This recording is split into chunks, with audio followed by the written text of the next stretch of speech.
Hello, I'm Deputy Chief Tom Frank with the Westmont Fire Department, and I have the honor and privilege today to give you a tour of our current fire station headquarters, which we are looking to replace with a modern facility. So right now, what we're in right now, we can kind of call it our foyer. This is where the chief's offices are, and our admin assistant, Jackie, is in this area as well. So what we're seeing right now, that is Chief Riley's office.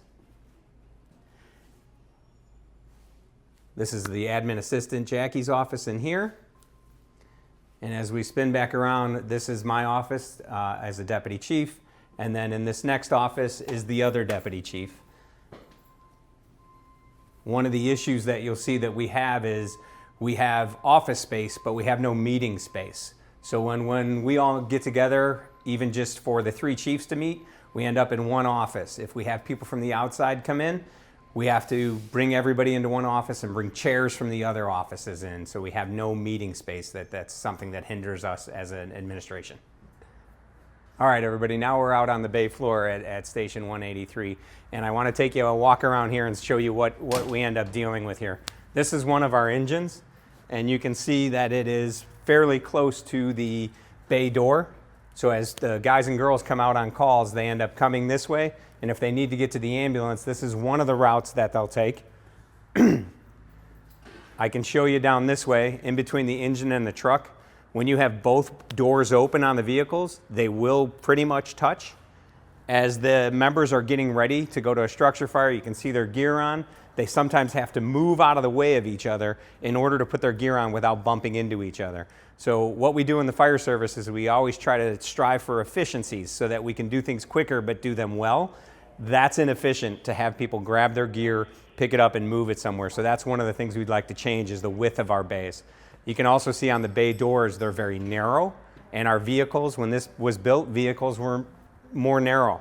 The bay doors are narrow. Our vehicles are bigger than when this was built in 1991. So it presents a problem. We still get out, but there's not much space on either side of the bay door. So we'd like to do with wider bay floors. Next vehicle over is our frontline medic.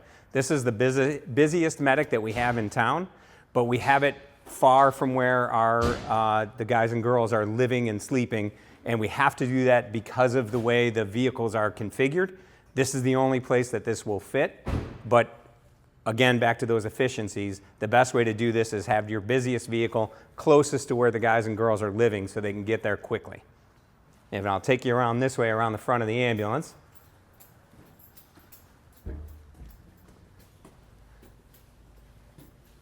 These areas are just maintenance areas. You can see one of the girls working on something right now. That's our SCBA room. We have a tool room over here. And then our other two rooms down this way are storage. But I want to take you back this way first. I want to go through here and show you, this is our ladder truck. And normally we have an ambulance here, but one is being worked on right now. So if I was to go, there is no way to go straight across the bay floor. To get to the ambulance I just showed you, there's no way to get straight across. There's usually an ambulance here. You've got about 2-3 feet of room here between the ambulance and the truck. And then in order to get back to where they started from, either in the living area or in one of the bunk rooms, they have to zigzag their way through the bay floor. So that's what I'm trying to show you here. So we can come this way around this area. Again, we looked at the front of the engine and we saw how small it was between the bay door and that front engine bumper. Now this is the back of that same engine, and we have about the same amount of space, and they would have to come through here, figure out which way they want to go around the truck to get back to that ambulance, or go up front and get around that way. As I take you over this way, I want to show you where our bunker gear is at. Bunker gear is the stuff that the people wear when they go into the structure fires. So this is people that are not on duty today. That's where their gear is kept. When they're on duty, it's kept by the rigs. But I bring you in here because if you come on in, this is where we have a lot of our leaks. It leaks from up in the roof, and when it rains, we end up having to take a tarp. And if you look on that pipe, if you get a close-up on the pipe, you can see where that's rusted and been leaking through that spot for a while. A lot of the leaks that we show you, they've been repaired multiple times. The roofs have been repaired multiple times. We just have issues. The building's kind of lived beyond its expectations here, and it's time to do something about it. But again, with the bunker gear, this gets covered with a tarp during a rainstorm because we want to keep the water off of this. If we have people that come in and their gear has been soaked and it's damp, and then they put it on the rig because they're on shift that day, and right away in the morning they go to a structure fire, that damp gear can cause steam issues as it off-gasses as they get into a hot fire. So that is a problem for us. I'm going to take you around this way. And I would bring you down over here and we could show you how close to the end of this we are. And as you look down that way, you can see that the front that we showed you, the engine, isn't that much different here. The distance between the two vehicles is about the same, and now the distance to the door is about the same. So we are really squeezed in as much as we can in this. There's no room for growth at all here in this bay floor for us. Okay, so the room that you're in right now is called a hose tower, and it's where we dry our hose and keep other equipment and stuff like that. The reason I brought you in here is this is the backside of the bunker gear that we looked at earlier, and this is another area where we have leaks at. So I'm not sure if we can get a view of where the wall meets the roof, but there you can see lots of signs of leaking that's happened throughout the years. All right, so right now we're in the kitchen. This is where the members throughout the day, like they'll have lunch and they'll have their dinner and stuff. But the reason we're showing you this area is this is what I talked about on the bay floor. We try to make those efficiencies happen and save time where we can. So this is a lot of times where they'd be leaving to go on that call and having to zigzag their way through the bay floor like we talked about. And if you follow me this way, I'll show you the rest of the first floor and the living quarters. So this is a firehouse, and it's no different than anybody else's house. So they've got their kitchen area. They also have a day room, they call it, and this is where at night after drills and everything's over, this is where they might hang out, watch a little TV. And that is, you can see all the chairs that are in there. We're full. We have our staff here, but we're full, we're crammed in, and that's a lot of people in one room. So as we come down this hallway this way, I can take you into a bathroom here. This is one of the bathrooms. And this was upgraded a few years ago, so it's not in too bad a shape, but I will show you where there are leaks happening in other places around here. Okay, so right now we're in the bunk room, and this is where, because we're here 24 hours a day, 7 days a week, this is where they'll go to sleep at night. And this area was rehabbed a few years ago to put up walls because we didn't have walls at the time, we just had beds. And years ago, we had no females on the department. We currently have 16 females on the department, so we try to afford everybody a little bit of privacy. So if you come here, I can show you what a bunk room looks like. So this is your typical bunk room. Each member does have their own bunk for the day. They don't get it all the time, so when they come into shift, they pick a bunk room and that's where they stay. But their privacy is the curtain, basically, is what they get, is privacy. And I'll take you down this way. And currently we have 9 people stationed here. We have a few more bunks than 9, but that's based on we have paramedic riders that we have ride here, and that does something for us when we have those paramedic riders. They, as students, get to get their ride time that they need to in order to become a paramedic, but we, because we are a department that's hiring all the time because of our part-time basis, that gets us a look at who's coming up in the paramedic world. It also saves us a little bit of money because Good Sam does our continuing education. They don't charge us as much when we take those paramedic riders. So we need more space here based on those issues than the number of people we have.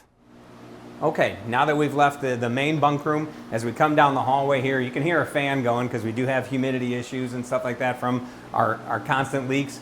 This bunk room is our captain's bunk room. He has a separate area that he's in, and then we have a women's bathroom over here.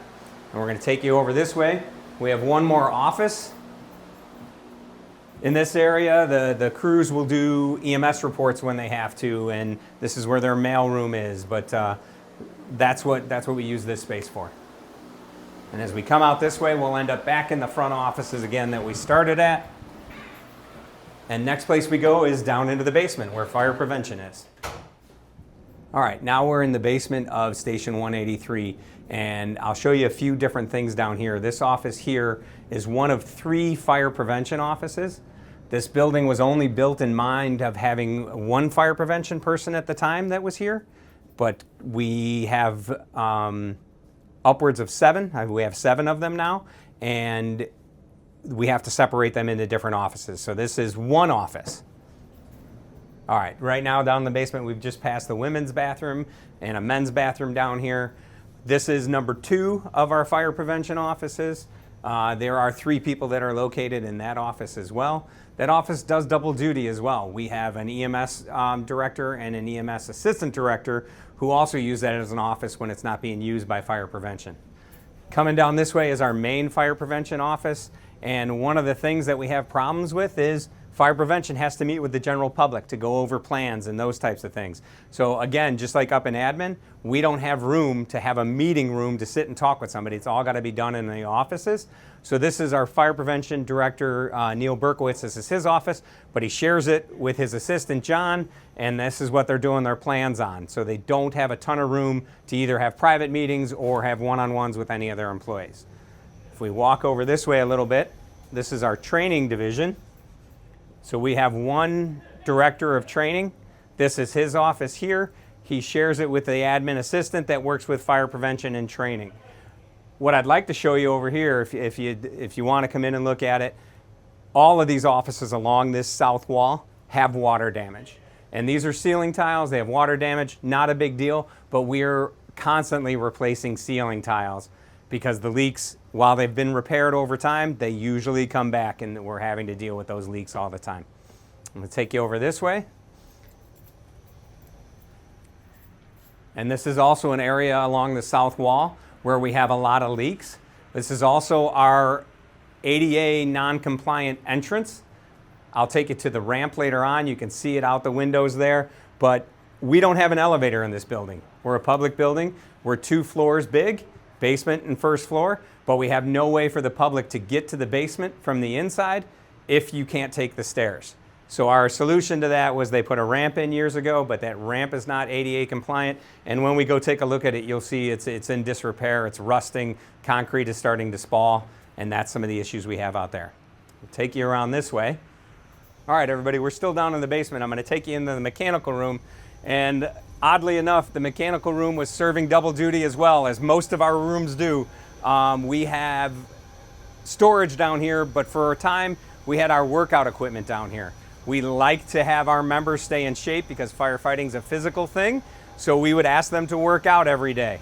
Well, this is the only place we had for them to do that, so we can walk our way through it. And we did have treadmills down here. We had some weight equipment. Right now, it's mostly used for storage of supplies, which we don't have a lot of room for. And as I take you around this way, we have a compressor here that actually says that it can give off toxic gases. So this is definitely not where we wanted our members working out. And in fact, the insurance agency that governs us told us that it can't happen in this area anymore. So we had to switch, and I'll show you the next room we go to. What used to be a training room is now our workout room. All right, so the area you guys are in right now is our physical fitness room. Like I've said before, we want our members to be physically healthy because our job is physical, so we want to provide a space for them to work out and stay in shape. This used to be our training room. It was used as a community room for scouts and stuff like that, and also we used it as a training room where we do EMS training, or we would do divisional training where we would use the PowerPoint and the computers and that. But like we talked about with the other room over there, we could not continue to do physical training in there, so we had to convert this. It gives us a big problem because our other training room that's on the north side with the police department, we have to cover certain areas of the town. So it's difficult for us to send everybody up north to train down there.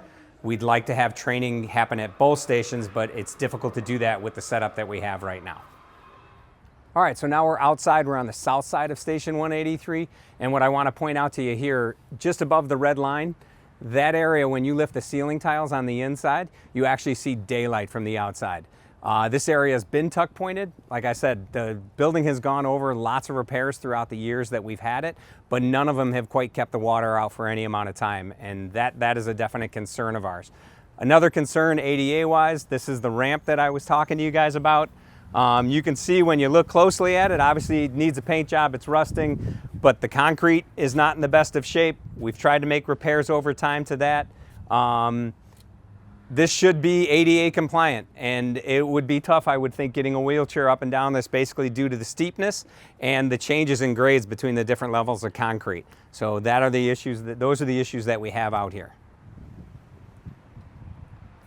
All right, everybody, thanks for taking the tour with me today. I hope that it was informational and you were able to gain something from it. And other than that, if you want more information or you have any questions, please check out the village's website and we'll have a spot for you to do that.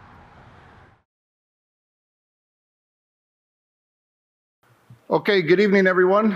Thank you for coming out to the Frank J. Johannick Fire Department headquarters this evening. My name is Steve Riley. I'm the fire chief. I've been with the village for 28 years. I've been the fire chief for the last 6, but I'd like to welcome everyone for coming out and hopefully participating in this great evening. I do want to say that we do have some retired fire chiefs and fire officers in the crowd, so I'd like to identify them real quick if I could. We have Frank Trout, previous fire chief, who retired in 2012. We have Captain Craig Scala here in the front row, who retired in 2015 after 40 years of service. And in the back, we have firefighter Rob Sipek, who was with the village for 43 years and now is working with me on the EMA division, doing a great job. So thank you all for showing up tonight. So I've already been asked one question by a couple residents, like, Chief, why are you not giving this presentation? And as I just said, I've been here for 28 years. I've seen what's going on in this building for 28 years. Chief Fitzgerald, who's up here with me, and Deputy Chief Tom Frank, Jim and I started together in May of '97, and it's actually Tom Frank's 1-year anniversary with the village today. So let's give Tom a round of applause. He made it.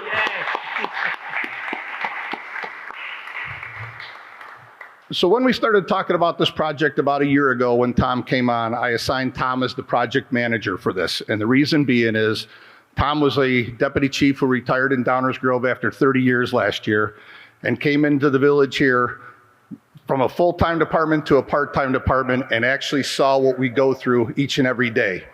He has a perspective, he has a vision, he has a goal, and when he walked in the door, he saw the conditions of this fire station. He saw what he talked about on the tour, that we have to put tarps over fire gear, that we're replacing ceiling tiles and having mold in certain areas of the building. And it's great for a member to come from the outside to come in and be able to see that visual. So again, Tom, I appreciate it. We're all here to do the right thing, and that is for the health and wellness of the men and women of this fire department that protect this village each and every day. And I'm sure Tom's going to get into it, but we're not getting any slower here. Our call volume is continuing increasing. Most of the residents know that we go up and down Cass Avenue all day long. So the men and women love to do it. They love to serve and protect this village. And I couldn't give a better man for this project to Tom Frank. So I'm going to turn it over to Deputy Chief Frank. Thank you.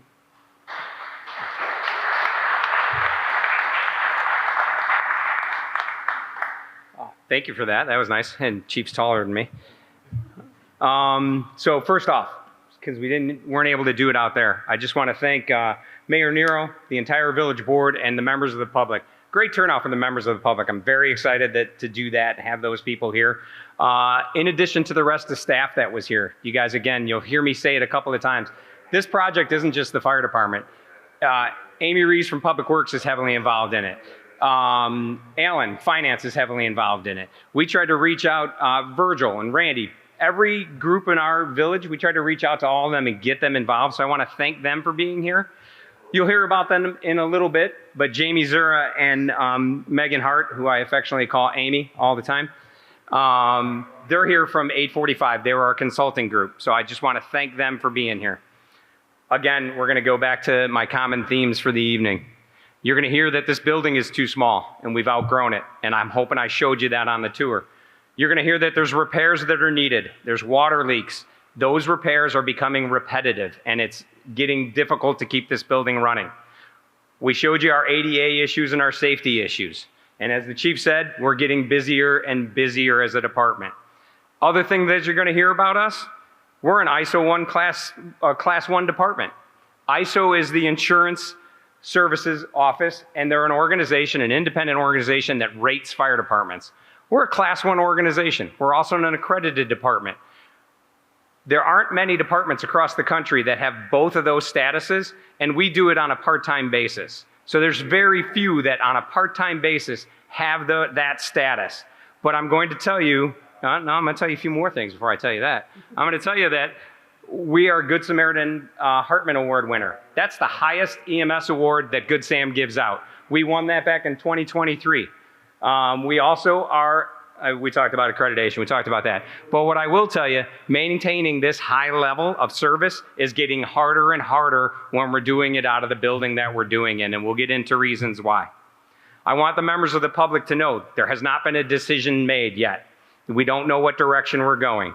The board's looking at all the information that we're giving them, that we've presented to them, and tonight is the opportunity for us to present it to the general public so that you can go to your board members and say, I don't feel good about this, or I feel great about this, to give them your opinion.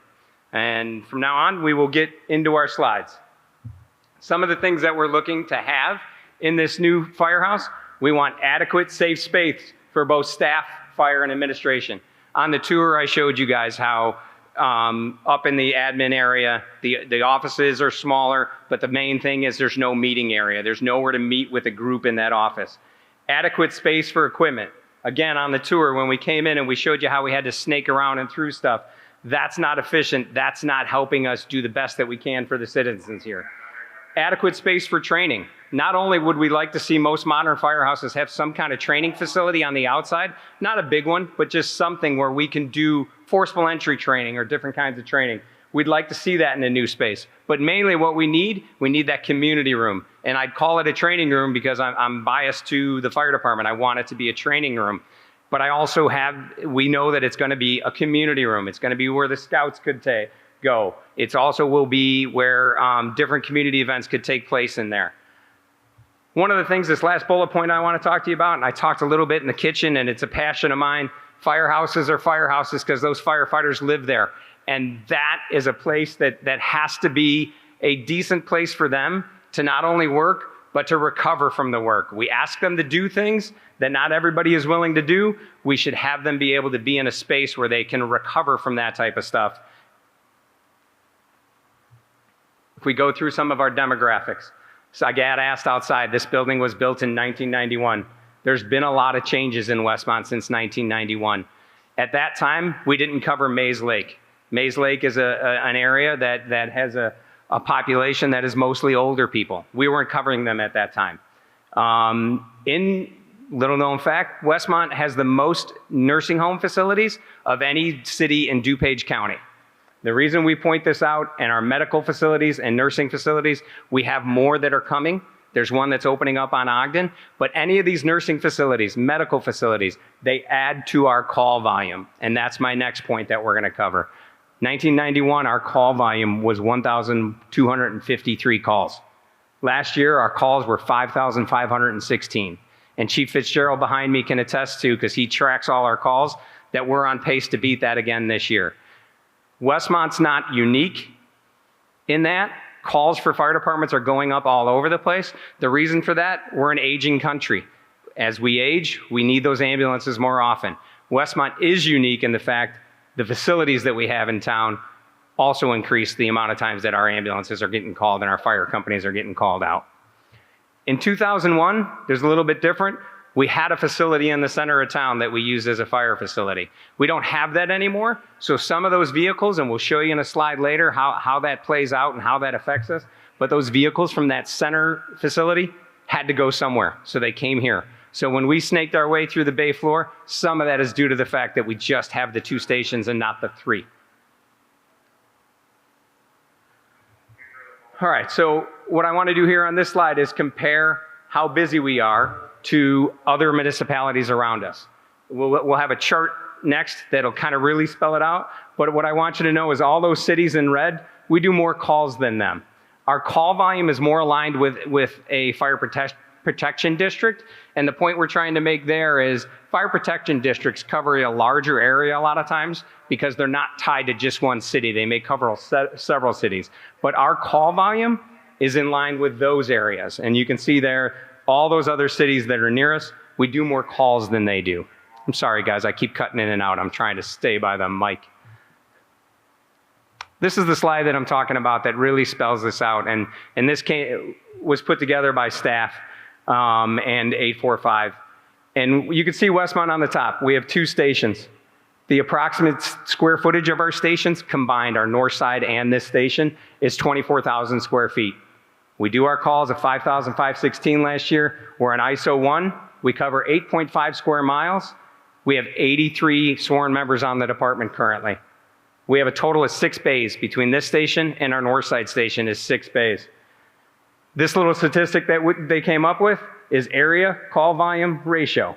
And what that shows us is if you take the approximate square footage of a station and you divide the call volume into that, that gives you a number. And it's just a unique way to kind of compare what different departments are doing what they have and what we're having to do with what we have.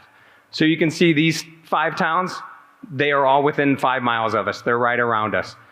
There's only 3 of them that are ISO 1. It's us. We have 2 stations. Lisle has 5. Downers has 4. Darien has 2. Tri-State 2 or 4. And Pleasant View 3. But what I really want to point out is the square footage. We're way below any of them in square footage. Some of them are busier than us, right? So they have more stations, and that makes sense. And if you look at their area to call volume ratio, obviously they have more square footage and they do maybe more calls than us, but you can see where we line up by square footage to call volume.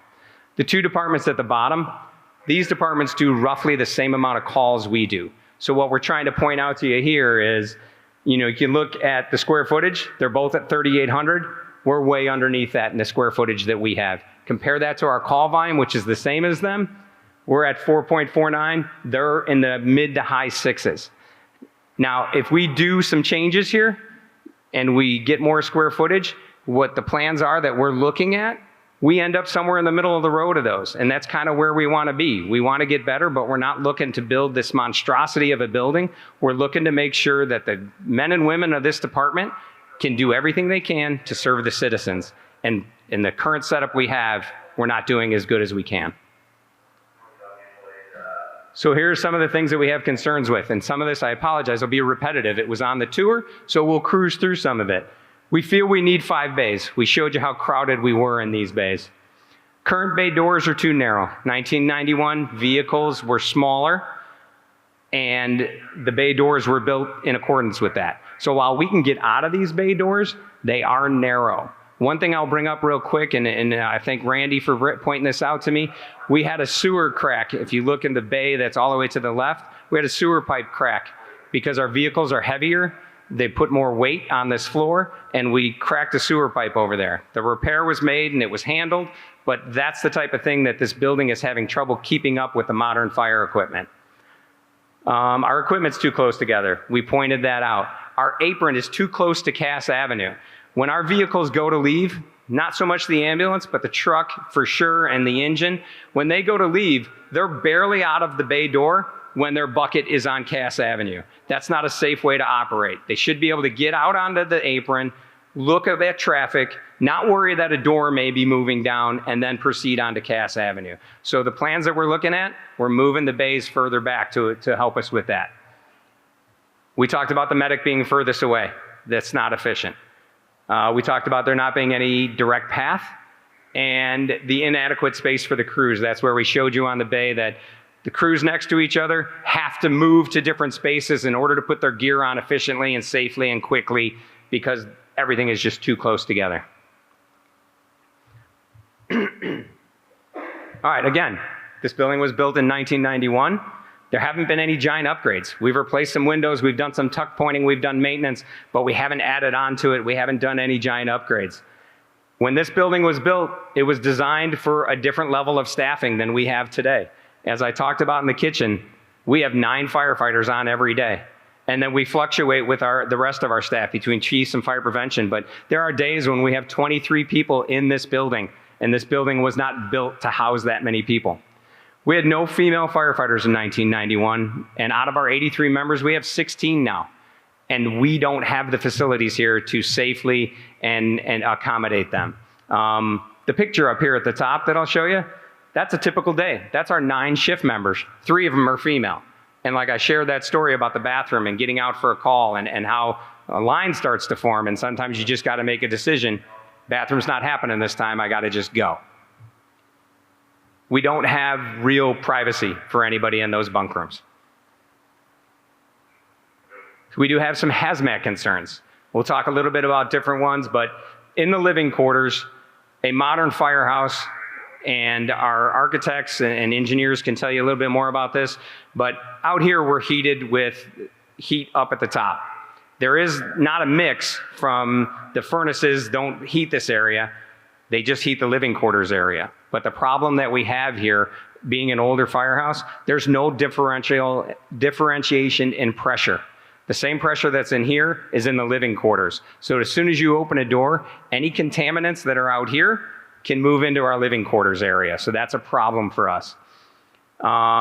We have no decontamination showers. So most modern firehouses have a shower facility, someplace that you can wash on the bay floor before you go into the living quarters. So when our crews go out on calls, we don't know where they're going. There could be bloodborne pathogens involved. There could be bed bugs. There could be lice. Whatever they get exposed to and they come back to the firehouse, they can't do anything about that here. There's nowhere to change. There's nowhere to take a shower. They have to go into the living quarters and expose the living quarters to whatever that happens to be. Washer and dryer. I showed you the washer and dryer that was over there, kinda. We had a lot of stuff piled in front of it, but right through that red door there is our washer and dryer. That's the washer and dryer for the firehouse. It's the only washer and dryer in a firehouse. That doesn't happen in a modern firehouse. It doesn't happen in most firehouses, and there's a really good reason why. Every morning that ambulance gets deconned. Every evening when the new shift comes on, the ambulance gets deconned. So they will wipe it out, they'll spray Cavicide on it to kill any germs on it, they will mop out the floor, and they do that with towels and mops, and after every call, it gets deconned. It gets decontaminated from whatever that might have gotten picked up on that call. Those towels, those mops, into that washer. Everybody's clothes, everybody's bedding, everybody's towels for the kitchen and in the bathrooms, into that washer. And we could say it's a washer and it's gonna clean it, but I don't like the fact that we put our people in that position that we can't decontaminate until we get to the space that we're gonna go to sleep and live at. OSHA requirements are telling us that we have to have decontamination areas, that we have to have those separations between living and functional areas like the bay floor.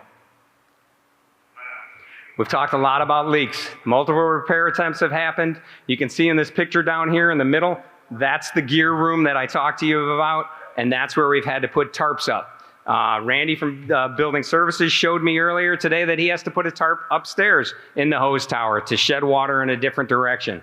We're 5 steps away from putting gutters up on the inside of our facility here to drain the water off in different directions. But there are things that we've done and we've tried to deal with. We've had mold and mildew concerns. We've mitigated those concerns, but anytime you have water in a building and you cannot stop that from coming in, you're gonna worry about that. We talked about our ADA issues. There's no elevator. The only way down to the basement is either staircases or on our ramp out there, and the ramp's not safe. We've already talked about that. As we talk about the bunker gear room, Chief Fitz asked me to bring this up. We have 83 members, and between the 2 stations, we need a room to house 83 sets of gear. We don't have that right now. Between the 2 stations, we don't have enough. So sometimes people keeping gear in their car. We tell them don't because we don't like that happening. But if they're bouncing between stations, occasionally their gear ends up in their car. But if we have enough room for everybody to have space, that would be a better way to handle that. And that's why we need more space here. So here's some things that we're going to talk about what we'd like to see in a new facility. We want room for 10 firefighters here at this station. And I talked to you about that in the bunk room, that our BC is up north. He needs to be down here with the admin because that's more efficient. That's going to allow us to work better as an administration. And we don't have room to put him here. That's why he's up north. So we need to have those beds. We also talked about having sleeping for 14, and I touched on that. Severe weather conditions, paramedic riders, that we need more space. Talked about our 5 bays to give us more room on this bay floor so that we're not so tight. The flexible living space to meet current and future needs. I'll bring this up real quick. We're talking about 1 some office spaces that might not be used right away, but we want some flexibility into having cubicles or anything like that that may not be earmarked today, but it's going to be earmarked in the future. The other thing that this is part of is a basement. We would like to have a basement in this new firehouse. And I will tell you from personal experience, the chief mentioned that I worked down next door in Downers Grove. We built a fire station there probably 15 years ago. And for the first 10 years of that firehouse, there was a basement that was completely empty. Nothing was in it. But they built it, it was there. And I used to take crews in there because it was dark, it was windowless, and we would train in there. And that's where we would do SCBA mazes and stuff like that. 2 years ago, less than that, year and a half ago, Downers Grove built the Village Hall. It didn't have enough space for files, for other things. And where did they go? They came to the firehouse because they knew we had a basement. So when we're asking for future proofing and flexible spaces, that's one of the things we're looking to do. We're looking to put a basement in here that will use a portion of it, but the other portion that we might have might be used for somewhere else in the village that finds they have space needs or something that we need in the future. We're looking for reasonable living quarters with privacy and personal space. We want those decontamination zones and the separate washers and dryers. We're expecting this building is going to last more than 50 years. We feel like we've got the right idea on how to build it, and we have all the expectations that it'll last at least those 50 years. We want that multi-purpose room, that training room that we are missing right now. The gentlemen that have worked on this department understand that we get people in and out of here because it's a part-time department. So they come in, they get some training, and then they might move on. So what does that mean for us as a department? We have to constantly train. Departments all over the place have to constantly train, but us especially. We have to constantly train because a very good majority of our department is brand new. So we don't have a training room here, so that makes us do different things. So we want that community space. It'll give us a warming and cooling center. It'll give us the public safety education place for public to meet. But for me, I want that training room so that we can work with our newer members.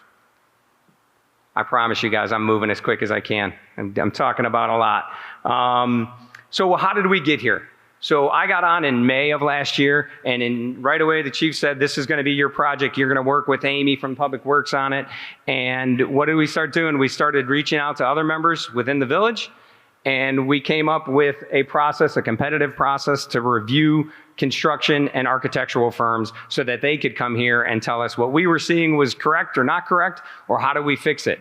So we did an RFQ process, a request for qualifications. We received back 11 firms that wanted to work with us on consulting on what this building needed. We determined for all the members of the village that 4 of them met what we wanted, and we wanted to interview them. But we didn't just interview them. We checked their background. We checked their references. We took a trip to at least one station that each of those firms had built and toured that station. We did a survey of all their references and asked them to get back us and give us feedback about the firms they were with. After the interview process, it was clear that 845 was the choice for us. So Jamie and Megan were the crew that we started working with. And then that summer, they brought in all types of engineers to come through this building, figure out what the main problems were, and what the solutions were to fix those problems and give the village the building that they needed. Those findings were presented to the village board in March, and I know we have new members that haven't seen those, so this is good. We're going through part of that. So that's how we got here. What they did for us is they gave us 3 different designs, and we're going to go over those designs now. So the first one is a temporary rehab design. What that's going to do for us, that's this building. We talked about the building envelope. It's going to keep this building envelope the way it is, but it's going to make some changes on the inside. And let's get here and we'll look at that. The price tag on that is between 10 and 11 million. The way we have this slide set up, if it's in green, it's accomplishing our goals and doing what we needed to do. If it's in red, it's not. So we can set up the decontamination zones. We can make some living quarter adjustments, and it's least disruptive to us as the FD in our operations because it's here in this building. We don't need a parking variance because it's this structure that we're working in right now. What doesn't it address? It doesn't do anything for the admin or the firefighters as far as their lack of space. The bay size is the bay that you see today in this project. Nothing will change on that bay. It doesn't address the ADA concerns that we have. The apron size stays the same. We have no place for severe weather shelter. There's no opportunity for growth. The leaks are going to be what well, I shouldn't say the leaks are going to be what they're going to be. We're going to try and fix them, but there's no guarantee that the leaks get fixed because we're within the same structure. We get a multi-purpose room out of it, but it's much smaller than what our needs are. Budget-wise, it's going to cost a higher contingency, and the contingency is the money that we're going to have to put aside in case something comes up during construction that we didn't expect. And because we are using this current building, there might be something that we don't expect, so we have to put a larger amount of money aside to cover that. The worst part about this is we feel this is a temporary fix possibly. It's going to help us for a little while, but we don't fix all the problems that we have, because the problems we have aren't just the building. There are size, there are call volume, there's other things that we have to address, and that plan doesn't address all of those. Okay, rehab and addition design. The price tag on this, 23 to 25 million. You can see a kind of a quick sketch of what that might look like. What this is basically doing for us, it's keeping the structure that's here, and it's adding an addition onto it. So now we get 4 bays. They're bigger, they're safer, it's a little bit better. It's not the 5 bays we wanted, but it's a little better. The apron's longer. We moved the bay back a little bit, so the apron's longer for the trucks to be out there. Quarters are significantly better for living quarters and admin. We get a little bit of that. The workspaces are improved for us. We do get decontamination zones. We could do this in phases so that we might complete the bay during warm months when we can keep vehicles outside. And then we put the vehicles inside, and then we put the members in trailers while we complete the rest of it. So we can do it in phases. The ADA ramp gets filled in, so we don't have the valley of death, as some people have called that. What doesn't get addressed? No shelter. We can't guarantee that the leaks are gone. We're still working with the same building with the leaks. There is no mezzanine. We would like to get a mezzanine, because if you look in some of these storage areas, we're filled to the brim with storage. A mezzanine would help us with that storage. This big one right here, inefficiencies due to working around current structure. It's going to go along with the bunks are further from the bays, increasing response time. I'll stick with that. The bunks are further from the bays. Because we're working with the same building that we have, and we have to put in decontamination zones, we have to take the bunk rooms and move them further away. So on this wall, the decontamination zones would be there, the things that we need that OSHA says we need, which puts our bunks and our kitchen a little further away, which means our response time is longer, because you want to build your firehouse so that your response times are short as possible.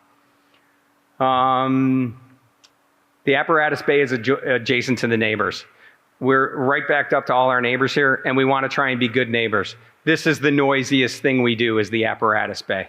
So we're hoping in a design, we don't put the apparatus bay next to the neighbors. But in this design, adding that 4th bay on, it goes that way, and that gets us a little closer to our neighbors. So we want to try and be good neighbors and take that away from that area.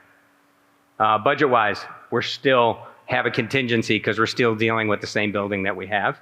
And then it's nearly as much money. If you can see 23 to 25, it's almost as much as building a new building, but you still have a lot of issues to deal with. So this is design number 3, and this is between 25 and 28 million. You can see a picture of it there. I know I'm clicking through the pictures quick.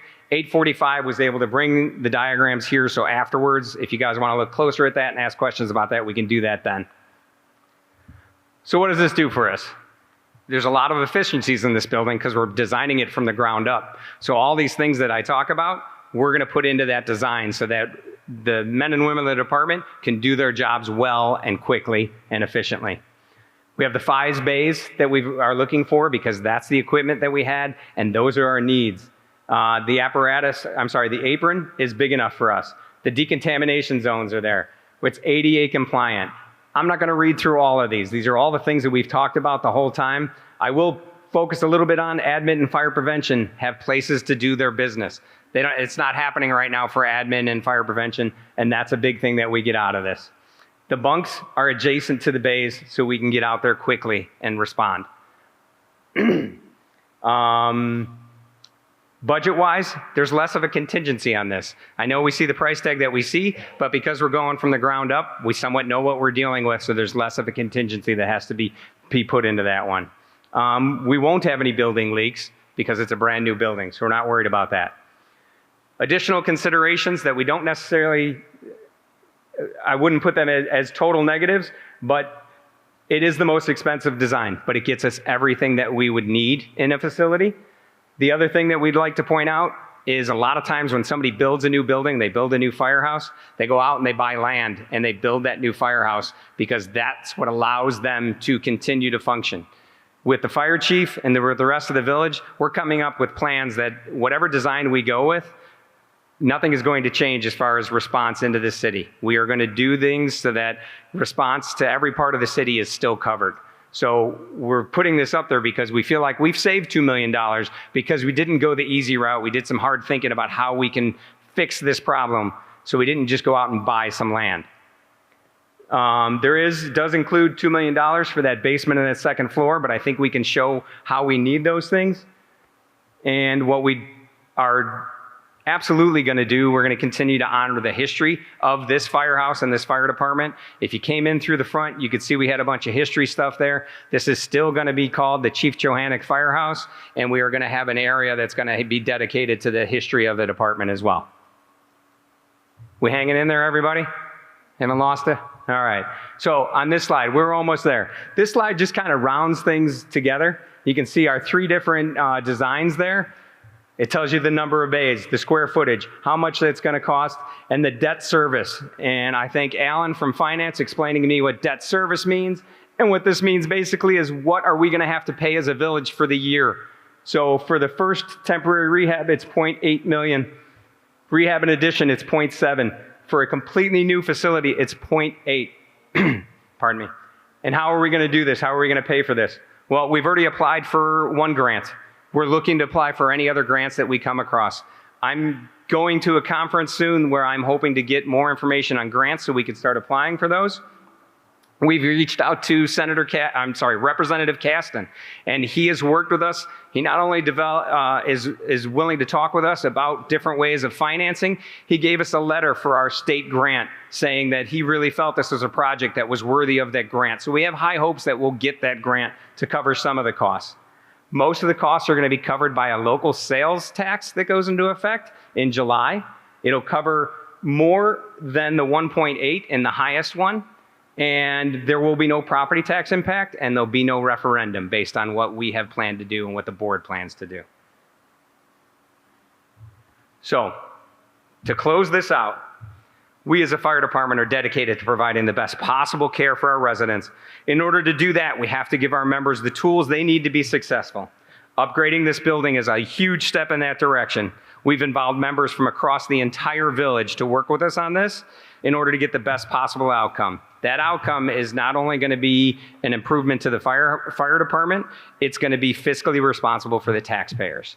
So now is my turn to stop talking for a little bit and ask anybody if they have any questions. And the answers, Jeff has a microphone back there if you have a question. The answers are not going to luckily just come from my voice that's been droning on. Any of the members of staff, if they have the answer, will be able to answer that for you. Hi, thanks. First off, I think you guys do an amazing job, so thank you very much. Thank you. And this has been a great presentation. Answered most of my questions.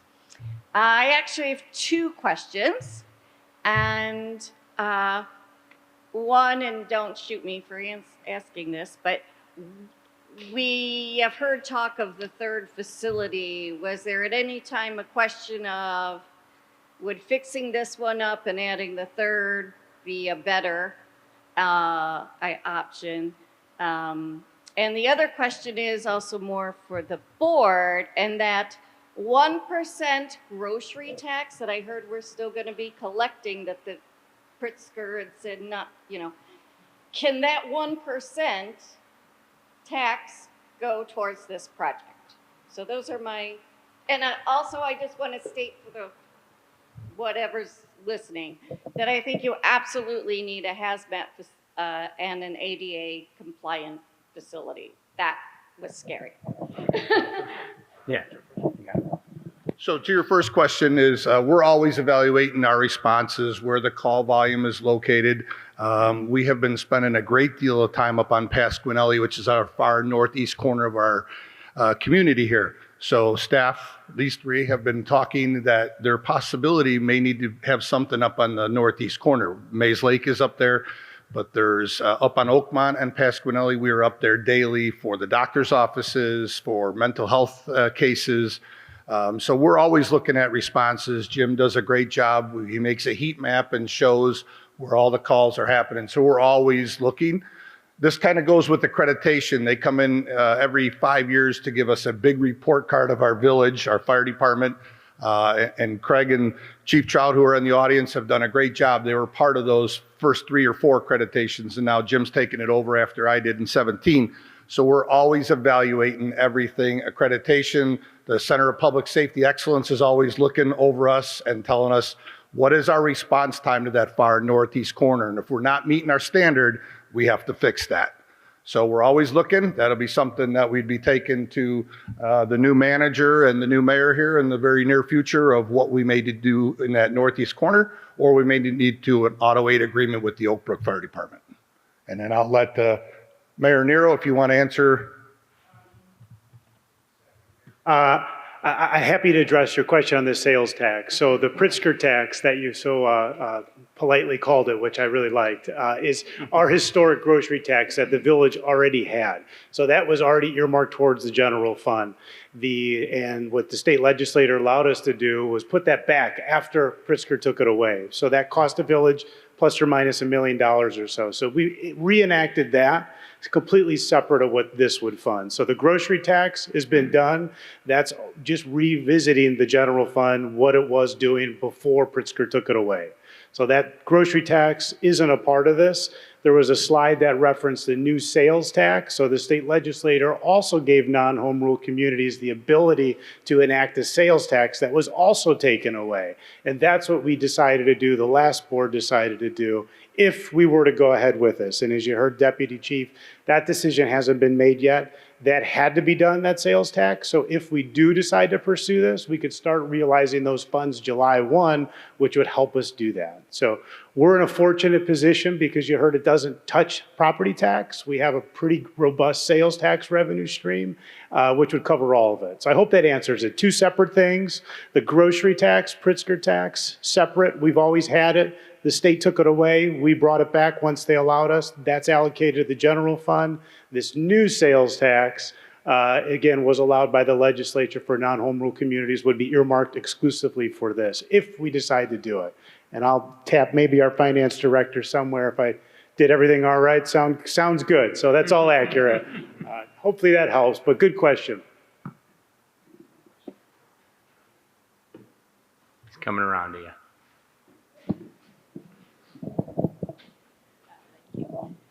I have a different perspective. You're referring this is a total tear down if we do the third one.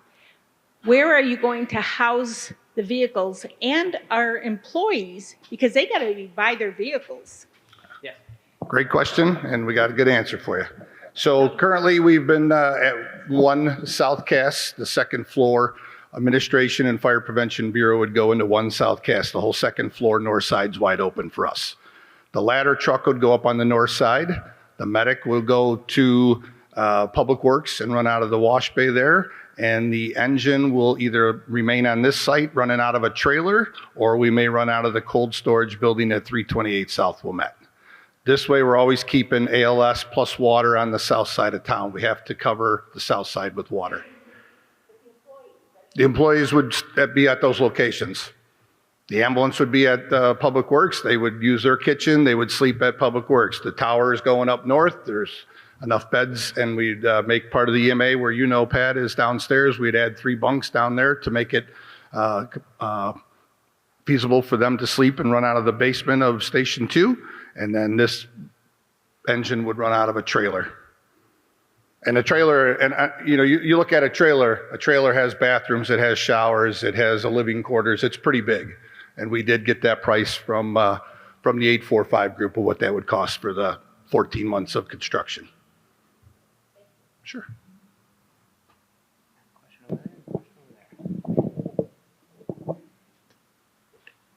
If you build a completely new firehouse, what's the timing on completion?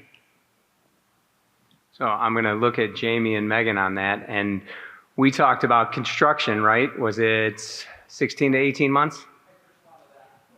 Oh, there you go. So the estimate that we had received from them before when we were talking about this with our trustees and village board was that we're probably looking 32 to 46 months from now to get the whole process, including zoning and all of that. Probably the construction process itself is estimated to be about around 16 to 20 months.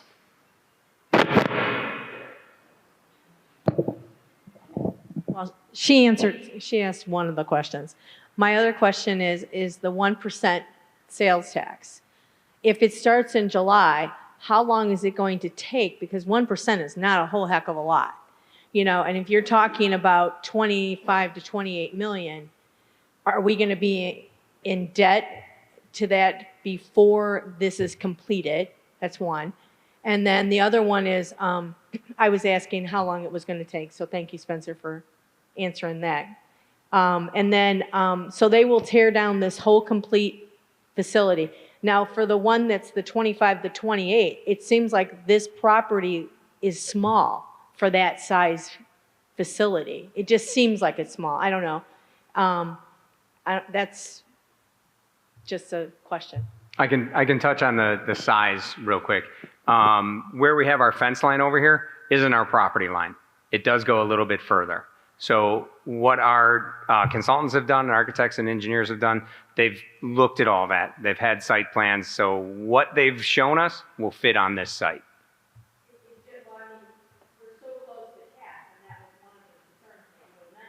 Correct.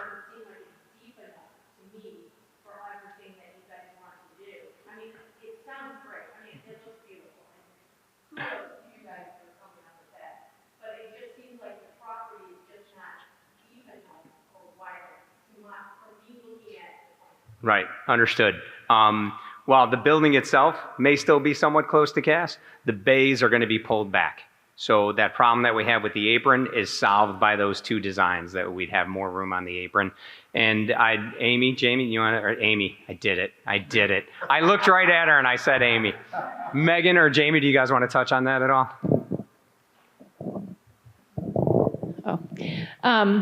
So we are pulling the bays back. We'll also still have the drive-through function of the bay like you currently have. So there is enough space, or as the DC said, we are expanding to the north a little bit because we have the space and the capacity to do so. The living quarters is also going to go farther back towards, that would be east. And the living quarters, and if you look at some of these diagrams, the living quarters and the administration public side of the building get pulled up closer to CAS, whereas the blue part you can see there, the bays, are pulled farther back. But we're still able to maintain, we have the site depth and the width to maintain the circulation that we currently have.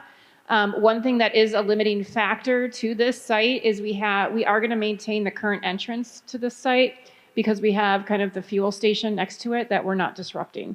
So that was kind of our confines. And you can see on the diagram here, that road that's to the right-hand side of that diagram is the current road to get into the parking lot here. So we are taking up quite a bit of space on the parking lot ramp side right now. So it does fit. You had two questions. Then, did we get to both of them?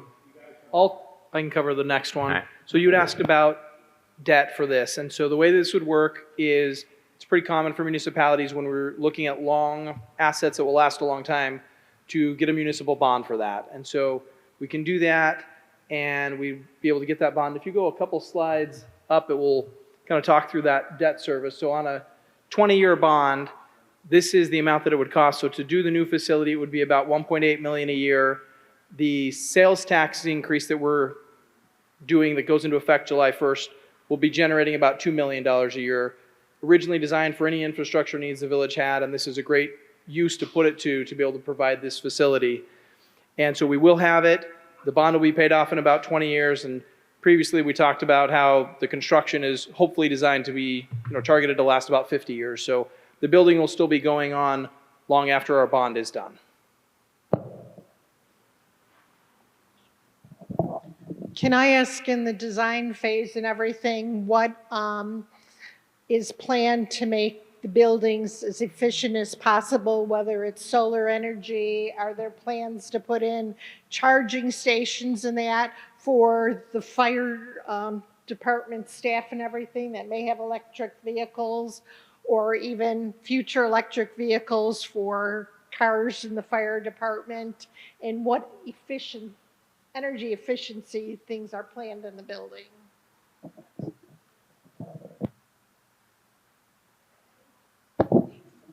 That's an excellent question. So we are doing, first of all, it's very early in design. And we kind of don't have a final decision on which direction we're going in. But if a new building were the direction that was chosen, we would have sustainable features in it. We would have to abide by the current energy code. So the state of Illinois has adopted a statewide energy code that regulates things like insulation, the R value and U value of your windows and doors.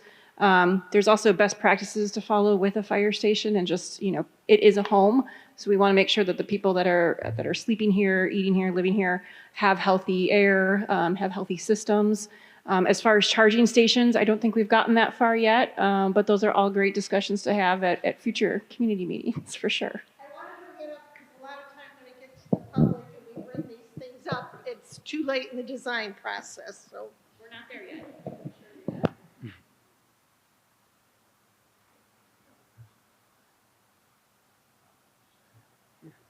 Do we have any other questions at this time?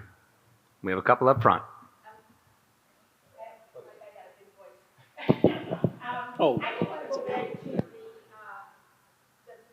location. So basically, most of it's going to be north of the tracks. Most of it's going to be north of the tracks. So you're only going to have like one fire vehicle and a trailer for them at south. It all depends on, Pat, what timing this starts, when it ends. If we can keep vehicles outside and I can put 5 in a trailer, then I'll put that ambulance here. But until we get to that phase, my plan in my head right now is what I talked about, putting that ambulance, yes, on the north side. It's just over the tracks, but the engine has to be on the south. We have to have water to protect the residents on the south.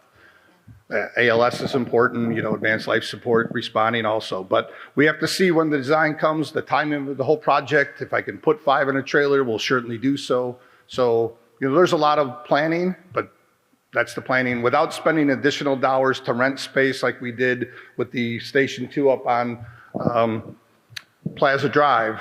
I'm trying not to spend any more money if I can put them in village buildings that can house the vehicles and still protect the village as we do today. So are you saying we will have a truck and an ambulance over here? Or we will only have a truck and no ambulance? Well, it all depends on just what I said. So currently today, the plan in my head is the ambulance will go to Public Works, which is on the north side of the tracks. The fire engine, which is sitting out back, will go to either this property outside here, or will go to 328 South Wilmette at the old Public Works building and run out of a trailer there so that the vehicle can be inside in the storage building. So it doesn't have to sit outside in the winter because we can't freeze the pump. We can't let the drugs get cold, IV bags, fluids, etc. So now if I can put 5 people in a trailer on this property, and it's during the 4 summer months until they can get these bays built, then we will do so. So what happens when the freights and the commuters, there's those time periods where it gets really backed up? 114 trains a day, but our fire engines and our ladder truck are all advanced life support. So anything that an ambulance can do, the engine can do first prior to the ambulance arriving. Now, I have also spoken to the chief just south of us in Tri-State on 419 Plainfield Road. It's a little bit out of the district, but I can put an engine and an ambulance there, but it's a longer distance for travel to take care of the residents. But the whole point is hoping to put them in a trailer to still protect the community as we do today. Just a couple questions. You mentioned that there might be rezoning associated with this, and what would that entail, or why would there be if we own this property already? So I can take that. So the question was about rezoning and I don't know if we'll need to rezone the property, but there are specific requirements for the zoning. And so some of the things we're doing are different than we would typically do, or than we would typically allow people to do without coming first to have a hearing. So it's basically to make sure the neighbors are all aware of it and can know of the things we're planning to do here. And so we're following the same rules that we would make somebody else follow. It's not the zoning district, it's the site plan approval and all of that as well. Plus the whole zoning code is in the very far in its own rewrite right now as well. So it's just all being looked at the same time.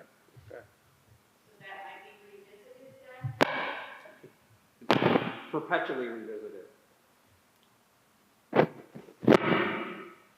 Regarding the sales tax, again, going back to that, is that just a straight percentage for all retail sales? What I think about like the car dealerships and whatnot, it's the same for them as it would be? I mean, there's some big money that could be there that, could they be assessed a higher amount? Or is that not, you're not able to do that? The 1% sales tax that got approved, those sales taxes do not apply to titled vehicles, nor do they apply to grocery food.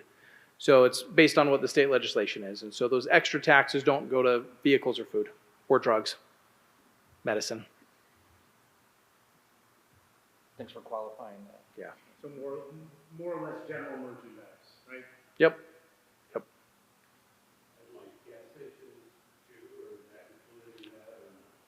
So at the gas station, yes, that the gas and retail, those kind of things would be included in the sales tax.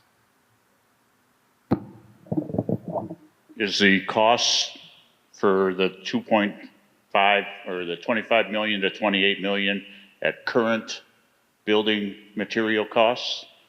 You know, I mean, everything's going up, so is there a contingency for extra money then?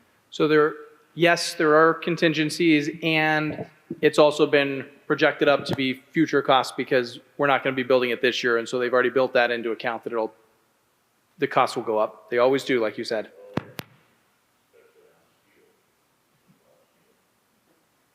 Yep. Do we have any other questions? Oh, never mind. I will just say I am monitoring. I know we had told people that are watching online they can submit questions via email. We do not have any. We do have about 5 or 6 people watching online, though, but no questions submitted. Trustee Blum has a question. Do you have that mic turned on?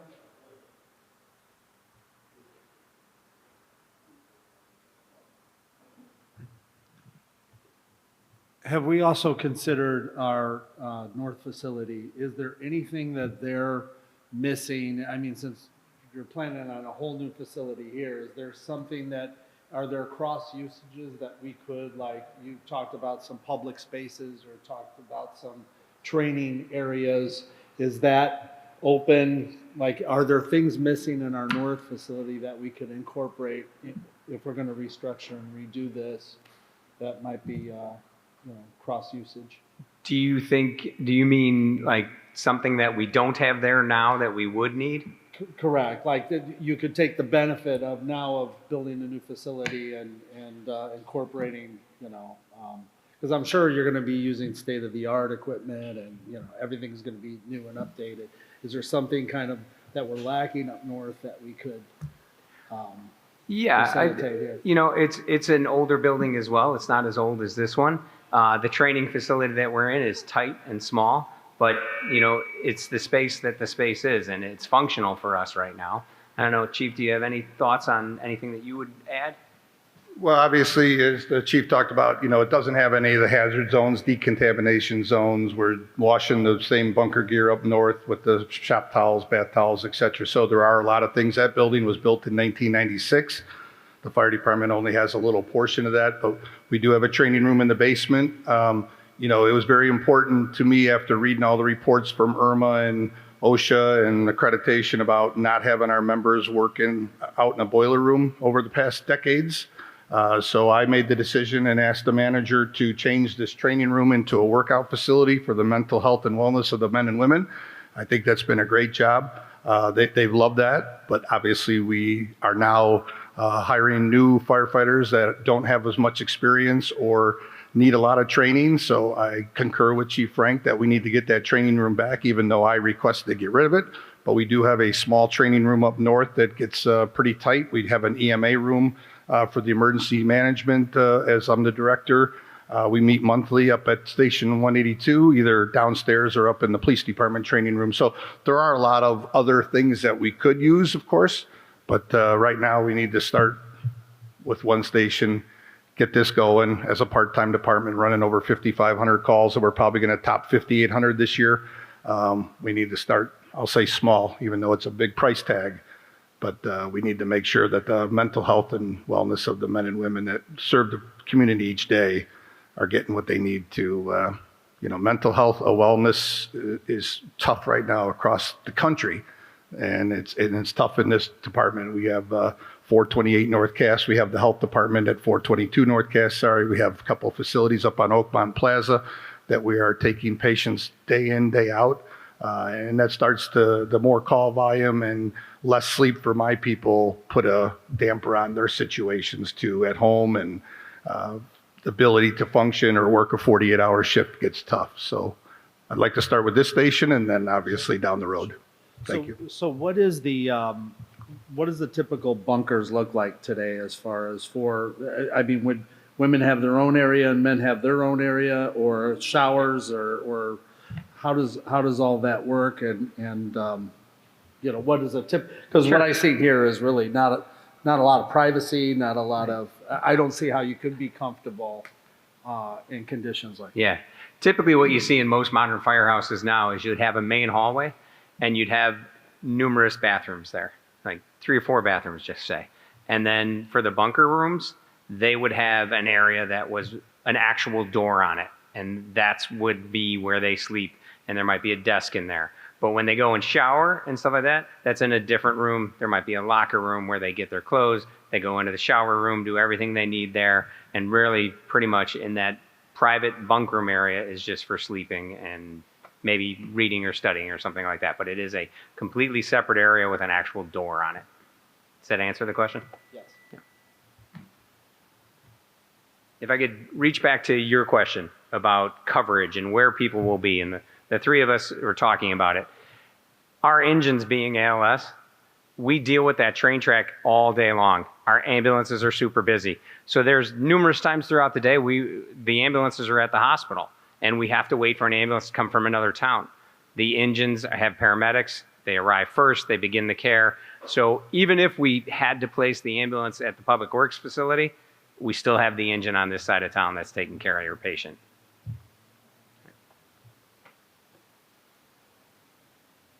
Any other questions? Board or anybody? I got a quick question and then just a comment too. Will any of that temporary setup impact our ISO rating? And I think we all really value that in the village. And I know the 3 of you are subject matter experts here, and I'm sure the plan would address it. But does that have any impact on our rating if we're having to put things in different positions and things like that? And I think that might help the residents put them at ease a little bit that we're going to do the right thing if this were to happen. So the nice thing about ISO is that when you show them that you're making things better, you get a little bit of leeway with that.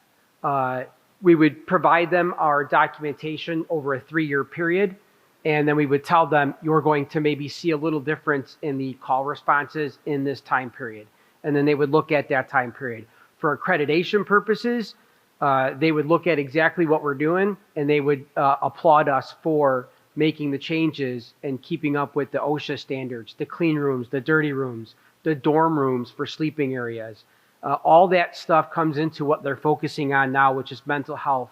It's a new section that's added 3 things to the new accreditation model that's come out this year that we're going to have to do over the next 2 years. So I think that what we do is we show them that we're doing it, because a lot of times they just say, are you guys going to build a new facility? And they say, well, we would like to, we accept it, but we're constringent based on what the board decides, what the citizens decide, and budget. And they come back in the next accreditation, they're like, okay, where are we at with that based off of your previous accreditation? And then we write to that. And then when we go before the commission asks us, what have you done? We've presented it. We're constrained by this or we're not constrained by that. So they will listen to us.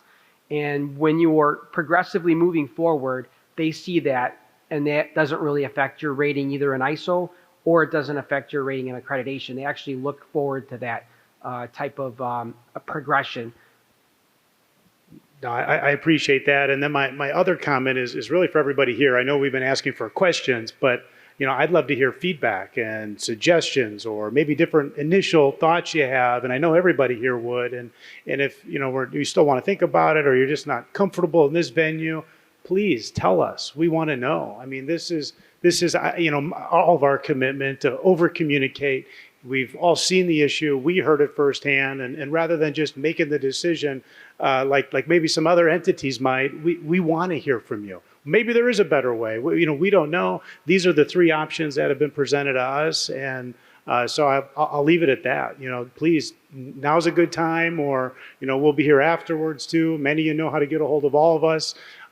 That's what we want to hear too. And just as much as the question. So I definitely encourage that. And I know the team does as well. So thank you.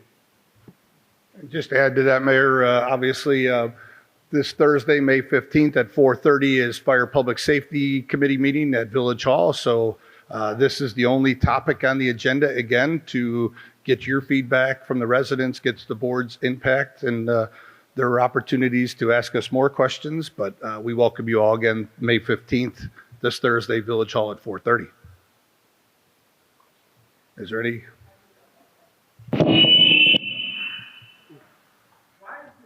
Facility smaller than the addition and rehab. All right, I got that. It's got to be bigger because we're trying to build around our current building. So that ended up making us spread out a little bit to get everything we needed. So you're looking at the square footage, right, on the rehab addition? Yeah, and that's why. And it goes to the efficiencies that we can put in by building a brand new building. We're not hamstringed by having an old building we have to build around. Look at the size of me. I agree.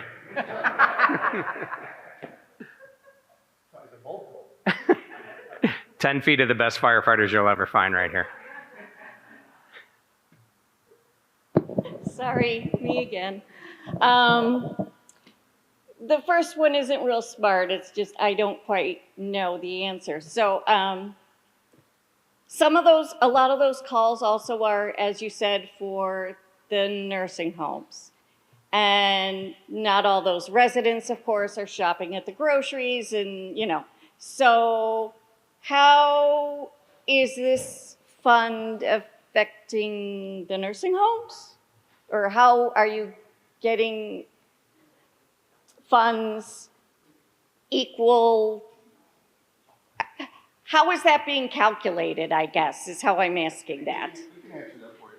That's the first. So currently, most of the nursing homes, we're getting funds from Medicare. And Medicare is, we get a reimbursement from GEMT for those calls. And generally, we keep half of that, and that goes back into the fund. So that's basically how it is. So the more call volume we have, the more GMT money we have coming in. And GMT is ground emergency medical transport, and it's funded through the state and federal. But what's more important is that when we increase our size here of EMS footage too, that also adjusts the calculation that we charge for that. So for example, if we charge $2,300 for an ambulance call, Downers Grove has a larger footprint. Downers Grove charges anywhere from $3,300 to $3,800 per ambulance call.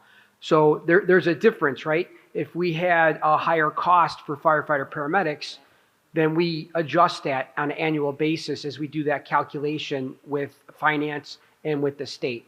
So we figure those costs out and we can increase or decrease. But in the future, we don't know what that's going to look like. We don't know what the GEMT, if that's going to be around in the future or not. There's a lot of discussions amongst the state legislature on that.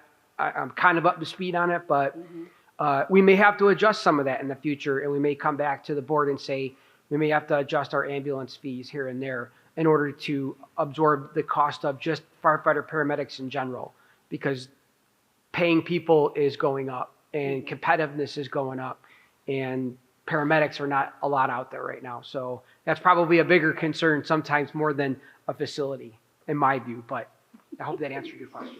Okay, the two other things were, one, a comment, and that is just that I'm still a little bit concerned about the South Side getting enough coverage during that time period, because what it sounds like you're talking about is minimum staffing, and instead of having the occasional problem, you would have a lot of problem with minimal staffing. If you look at the balance, you know, as a person who's done staffing.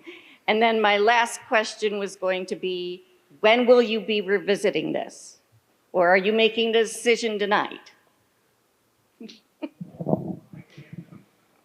I'll answer the timeline. We're not making a decision tonight. There's really no estimated timeline. You heard Thursday, we're also going to talk about it at our committee meeting. So that's at 4:30 at Village Hall, and everybody's invited to come. And if you think of more things, comments, suggestions, questions, bring them then too. And then from there, the board will have an opportunity, the full board, not everybody's here tonight, we'll have an opportunity to discuss it, timeline, next steps, and then from there, it's a board vote item. So I do think, you know, we have the potential finances in place if we do want to proceed. I would say my guess, and again, I don't get to vote anymore. I missed that, but I do think probably within a couple months we'll have a official decision, if you will, if that's fair. And I'm sure the fire department would want to know sooner, but honestly, within a month or two, I think we'd know. And it just depends a lot on the feedback. If we hear nothing other than tonight, well, then that's going to make things go a lot quicker. But if we hear a lot to make us scratch our head and rethink about it, well, that might take a little longer then. And that's kind of where the point we're at. And I do want to add, you know, some things that I learned is we have the highest senior population in the county. So you look at the number of calls, this is a problem. It's only going to get astronomically worse. And I think the team is doing their best foot to get in front of something. And it is a big investment. I mean, hey, we're talking $10 million or $30 million. It's a lot of money. I mean, there's no way to sugarcoat it. And this is why we're kind of taking this extensive process to hear everybody out and try to do it the right way. I mean, hey, nobody wants to add more taxes. Nobody wants to charge people more. But you know what? We're accustomed to a pretty dang good life safety services in this community. And I've always said, and I know this whole board's unanimous on it, we don't want to waver on that. And that's the last thing I want. If you ever need any of these guys to come to your home, you want them there in the best equipment, in the best mental shape, and in the best facilities. So I think that's why we're at this point right now. And you know, it's an unfortunate position, I would say, you know, to have all these calls, and this building is, you know, what it is, built for, you know, almost what, a fifth of what we're getting.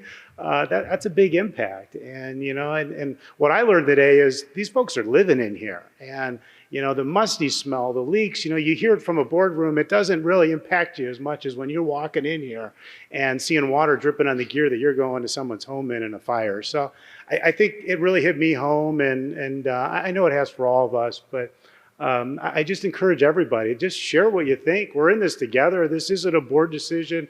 This is a team decision, and if we got to have more meetings, we will. It's just a matter of trying to do the best that we can with the resources we have to keep these services up to the level that I think we're all accustomed to. So hopefully that helps. And I want to reassure you, as your fire chief, you are protected. It is, you know, there's people behind you that are firemen also that are shaking their heads. It's no difference that if we had a structure fire right this second, that this whole town is taken out. And I also get 17 other firefighters from other towns around me. And then if we are going to be gone for a long time, we have the best county CAD system in DuPage County, where it backfills our stations. It may be Lamont, it may be Naperville, it may be Bolingbrook that is covering our residents. And it happens. It just happened a couple weeks ago. So understand we have 6 vehicles. They're all advanced life support. I get that probably 5 of them are going to be on the north side, but I can't make that decision. I'm just saying that's in my head today. Hopefully we can get this approved and work on things to keep the engine and the ambulance on the south. But you know, there's a lot of options open, but I don't want to spend any more money. But I'll guarantee you, your residents, as residents, are still covered, and covered maybe by our neighbors. And some of our neighbors beat us into our own calls, and we beat our neighbors into a lot of their calls. But you're still getting great service with everybody around us.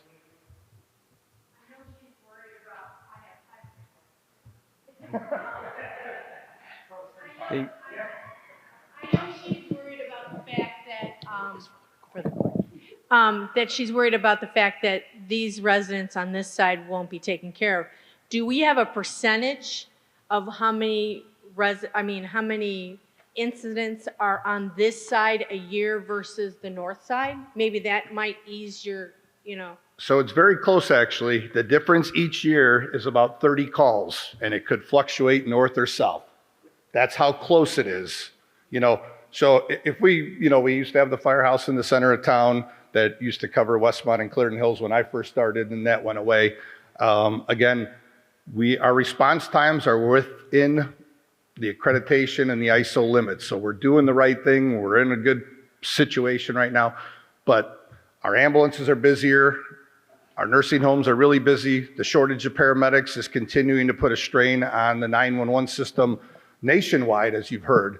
But 30 calls north or south, it could vary each and every year. It could be the down year for that. Sure. You know what I mean? But right now, I was we just are trying to- ahead of schedule of where we're running from we were last year to this year. We're already ahead. Chief just told me today in my office that we're ahead of where we're at last year. So our number's only going to go higher. It's not going to go down. And we haven't had bad weather. We haven't had a bad winter. We haven't had major storms that hit Westmont. We seem to have a bubble that it goes right over, so that's good. But again, as your fire chief, I just want to reassure you, as residents, you are protected the best that I can protect you, regardless of if I'm on the north side, the south side, neighbors, east, west, north, south. I can give. I know you're not. Yeah. I just want to reasure you, residents, that you are And protected. I can give kudos to them because we won't mention a person that broke his leg, and we didn't have the fire department we live on the north side, so they were not able to come because they were on a call. And lo and behold, there was a freight train, and he had to wait for the freight train to come. So they do get through. They really do get through. So kudos to you guys in that respect. And that was almost 20 years ago. So,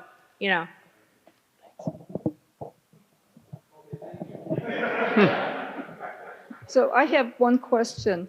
I've been here 35 years in a section that was unincorporated in 1990, and so I remember the firehouse being built, but I also remember that there was problems when they built the new library with project management and cost overruns. Who's going to be the project manager and make sure the whole project continues on, doesn't have cost overruns and all that type of thing? So I can start to speak for that, but really the answer is not going to come from just me. The way we've designed this project to run, we're grabbing from every department within the village. We've already talked about different issues throughout the village where people weren't happy about how this went. The library, not happy about how that went. That is forefront in our mind that we're dealing with public money, and that every step of the way, 845 has shown us how we can do that every step of the way, that we can check on cost overruns. And the best way to do that I've learned through this process is, as we design this building, we design it exactly the way we need it, because what makes those cost overruns happens is change orders. And if we can work with the public, work with the board, work with every member of the village that's on this project, and design this building from the beginning that's going to function for us and make it efficient, we're going to have less of those issues going through the project. How'd I do, Megan? All right. Did I answer your question? Okay. Any other questions? We got one more. Good. I just have one. There's so much of a footprint that you have here, and you talked about, more bays. A basement would be good. Are we building up, or how many stories are we going? And we probably should to have office space and See if I can training get there. and whatnot. I didn't pick up on it. Okay, so this is the largest one, the most expensive one, but this is the whole new build. So the green section here, that's 2 stories. The blue is the bays. There's 1 story that's in orange back there. And there's also a basement in this building. After we wrap up and we go take a look, we can sit with the architects and the engineers and the rest of us, and we can look a little closer at that. But yes, in the most expensive one, there are 2 stories in a basement. Further question?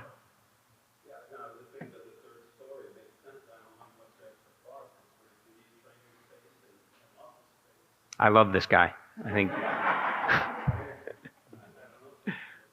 Yeah, you know what? For what we have talked with the firm about and what staff has come up with, this solves 99.9% of our problems that we're currently having. And we can talk about that, like they said. Design is not set. This is a concept of what we think solves our problems. So that design and public input can help us along with that. That might be a possibility, but currently this solves the majority of our issues.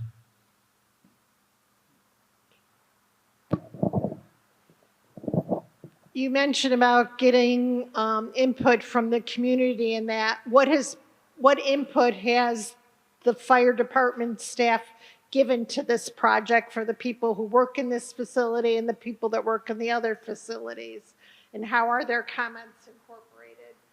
Great. From the very beginning, we talked, myself and Director Rees, about that was going to be an integral part. We talked, and the actual quote that we used is, the people closest to the problem have the answers.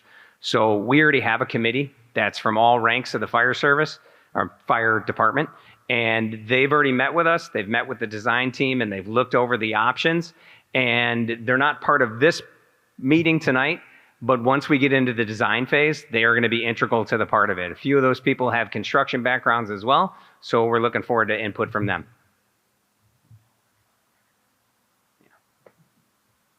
Any other questions?